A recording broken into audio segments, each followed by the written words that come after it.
नमस्कार मैत्रिणींनो, स्वागत आहे तुमचे शीतल्स किचनमध्ये. तर आज इथे मी तुम्हाला मशरूमची छान हॉटेलसारखीच एकदम साध्या सोप्या पद्धतीने भाजी बनवून दाखवणार आहे. तर सुरुवातीला इथे मी 200 ग्रॅम एवढे मशरूम घेतलेले आहेत आणि ते स्वच्छ पाण्यामध्ये टाकून घ्यायचे. त्यावरती आपल्याला त्याला धुण्यासाठी याच्यामध्ये मीठ टाकायचं आहे आणि मिठाच्या पाण्यामध्ये चोळून चोळून आपल्याला हे मशरूम स्वच्छ धुवून घ्यायचे आहेत. मशरूम घेतानाच एकदम फ्रेश असे बघून घ्या. काळे वगैरे असतील तर मशरूम विकत घेऊ नका आणि असे मिठाच्या पाण्यात चोळून धुतल्यानंतर अजून मी 2-3 स्वच्छ पाण्याने हे मशरूम धुवून घेतलेले आहेत. तर इथे आता आपण चॉपिंग बोर्डवरती हे मशरूम काढून घेणार आहोत. तर एकदम हॉटेलसारखीच क्रीमी टेक्स्चरवाली भाजी आपण इथे बनवणार आहोत.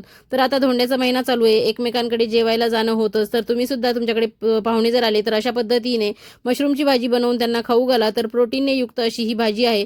तर मशरूम बघा इथे स्वच्छ धुतल्यानंतर जे मोठे आहेत त्याचे एकाचे 3 तुकडे केलेले आहेत आणि जे लहान आहेत त्याचे एकाचे 2 भाग केले तरी सुद्धा चालतात.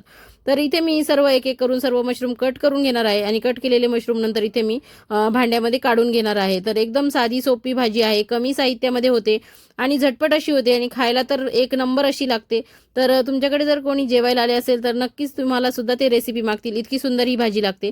तर आपले मशरूम इथे कट करून झालेले आहेत आणि इथे मी आता एकदम आपल्या बेसिक मसाल्यांनी मॅरिनेट करणार आहे. तर इथे हळद, तिखट आणि मीठ टाकणार आहे. तुम्ही थोडंसं दही सुद्धा टाकू शकतात, पण दही फ्रेश पाहिजे. 2-3 चमचे इथे दही टाकून तुम्ही याला मॅरिनेट करून एक 10-15 मिनिटं साईडला ठेवून द्या. तर अशा पद्धतीने आपल्याला याला मॅरिनेट करायचं आहे आणि मॅरिनेट केल्यावर याची टेस्ट एकदम मस्त लागते. तर एकदा याला आपल्याला 10-15 मिनिटं चांगले मसाले मुरल्यानंतर याला आपल्याला कढईमध्ये चांगलं असं एक 2-3 मिनिटासाठी परतवून घ्यायचं आहे. आणि 2-3 मिनिटं हे मशरूम चांगले आपले परतवून झाले की बघा याच्यातल्या मिठामुळे याला थोडंसं पाणी सुटायला लागतं. तर हे परतून झाल्यानंतर आपल्याला काढून घ्यायचं आहे आणि त्या सेम कढईमध्ये आपण आता भाजी करणार आहोत. तर इथे मी 2-3 पळ्या तेल टाकून घेतलेलं आहे. तर भाजी करताना आपल्याला थोडंसं तेल मी इथे जास्त घेतलेलं आहे. तुम्हाला तेलाचा वापर थोडा कमी करायचा असेल तर तुम्ही करू शकता. तर इथे बघा खडे मसाले, हिरवी मिरची, जिरे टाकून घेतलेले आहेत आणि त्यामध्येच मी इथे ही कांदा, काजू आणि खरबुजाच्या थोड्याशा बिया टाकून कांदा चांगला पाण्यामध्ये उकडून घेतला होता आणि त्याची चांगली मिक्सरमध्ये पेस्ट केली आणि ती पेस्ट इथे मी टाकून घेतली. छान तेल सुटेपर्यंत इथे परतवून घ्यायची आहे.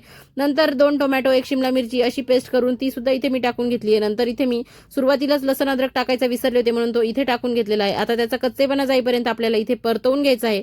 आणि तुम्हाला सुद्धा माझ्या पद्धतीने ही साधी सोपी मशरूमची भाजी बनवायची असेल तर नक्की व्हिडिओ शेवटपर्यंत बघा, कुठेही स्किप करू नका. आवडल्यास चॅनलला सबस्क्राईब करा आणि इतरांना हा व्हिडिओ शेअर देखील करा, म्हणजे ते सुद्धा अशी मस्त भाजी करून खातील. तर इथे बघा झाकण ठेवून आपण वाफ काढून घेणार आहे आणि झाकण ठेवल्यामुळे ह्या सर्व मसाल्याला छान तेल सुद्धा सुटलेलं आहे. तर इथे छान पुन्हा एकदा आपण परतवून घ्यायचं आहे.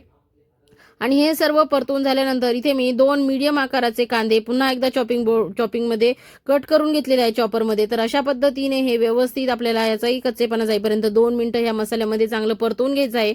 आणि त्यानंतर आपल्याला सर्व आपले पावडर मसाले घालायचे आहेत. तर इथे बघा व्यवस्थित हा कांदा चांगला परतून झाल्यानंतर आपण जे भाजीला चव आणणारे सगळे मसाले आहेत ते आपण इथे ॲड करणार आहोत. तर इथे बघा हळद, तिखट, पनीर मसाला, धने जिरे पावडर आणि चवीपुरतं मीठ आणि घरातला कांदा लसूण मसाला असं मी इथे टाकून घेतलेला आहे. तर हे सर्व मसाले टाकल्यानंतर हे सुद्धा ह्या पूर्ण कांदा टोमॅटोच्या पेस्टमध्ये आपल्याला चांगले मिक्स करून घ्यायचे आहेत, जेणेकरून त्यांचा स्वाद असा मस्त त्या मसाल्यामध्ये उतरेल आणि भाजी एकदम टेस्टी अशी लागेल. तर याला सुद्धा तेल सुटेपर्यंत आपल्याला हे मसाले चांगले इथे 2-3 मिनिटं परतवून घ्यायचे आहेत. तर इथे तुम्ही बघू शकता की सर्व मसाले परतल्यावर भाजीला किती मस्त रंग आलेला आहे. तर मिक्सरचं भांडं धुवून इथे मी पाणी टाकून घेणार आहे, कारण मिक्सरला बरीचशी पेस्ट चिटकलेली होती तर ती वाया जाऊ नये म्हणून ती इथे टाकून घेतलेली आहे. ते सुद्धा आपल्याला परतून घ्यायचं आहे आणि झाकण ठेवून याला सुद्धा एक उकळी काढायची आहे, म्हणजे आपल्या ह्या ज्या मसाल्याला आहे ना छान शिजून निघेल आणि तेल सुद्धा सुटेल. तर इथे बघू शकता रंग किती मस्त आलाय आणि तेल सुद्धा सुटलेलं आहे. त्यानंतर आपण जे परतून घेतलेले मशरूम होते ते इथे टाकून घ्यायचे आहेत. तर मशरूम टाकल्यानंतर इथे मी 2 चमचे मिल्क पावडर पाण्यामध्ये कालवून इथे टाकून घेतलेली आहे, ज्याने आपल्या भाजीची टेस्ट एकदम हॉटेलसारखी क्रीमी अशी येणार आहे. तर भाजीला चव सुद्धा एकदम अप्रतिम येणार आहे. तर अशा पद्धतीने इथे अजून भाजीची चव वाढवण्यासाठी कसुरी मेथी टाकून घेतली आणि झाकण ठेवून मीडियम फ्लेमवर आपल्याला हे मशरूम 10 ते 15 मिनिटं चांगले सॉफ्ट होईपर्यंत शिजवून घ्यायचे आहेत. तर इथे बघा छान उकळी फुटलेली आहे भाजीला आणि मशरूम सुद्धा आपले शिजलेले आहेत. तर नक्कीच सांगा तुम्हाला भाजी आवडली आहे की नाही, कशी वाटतीये, बघितल्याबरोबर तुम्हाला खावीशी वाटतीये ना. तर नक्कीच अशा पद्धतीने तुम्ही करून खा, घरी करून बघा किंवा काही कोणी पाहुणे येणार असतील तर त्यांना करून खाऊ घाला किंवा तुमच्याकडे काही पार्टी असेल, मुलांच्या वाढदिवस असतील तर त्या दिवशी तुम्ही घरी करून बघा. तर मस्त अशी भाजी आहे. तर भाजीला छान उकळी फुटलेली आहे. तर शेवटी आता आपण याच्यावर कोथिंबीर टाकून घेणार आहे आणि मस्त इथे भाजी सर्व करून घेणार आहे.